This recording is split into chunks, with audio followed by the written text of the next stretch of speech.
The Bicol region was the most affected by Typhoon Aghon, based on the current data held by the National Disaster Risk Reduction and Management Council or NDRRMC. More than 10,000 individuals have been affected so far. Regional offices are now starting to conduct rapid assessments.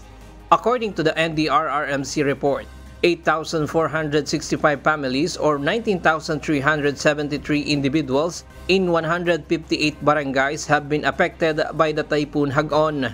There are still 657 families or 2,162 people staying in 81 evacuation centers. Additionally, 821 families or 3,151 individuals have evacuated to stay with their relatives. 7 injuries have been reported, and the council is still confirming reports of fatalities caused by the typhoon.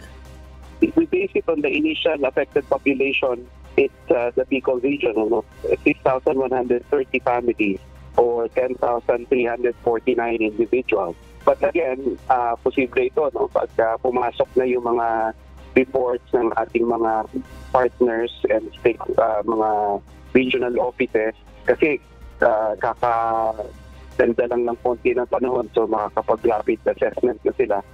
According to the agency, it will take several weeks to complete the verification of fatalities from the calamity, but they assured that appropriate assistance will be provided to the families.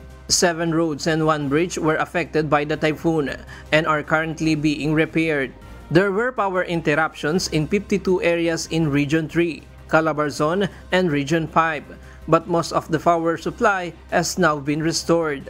During the heights of onslaught of the typhoon, operations at 3 airports were temporarily affected, resulting in the cancellation of 7 flights. Additionally, 57 seaports in the country were affected.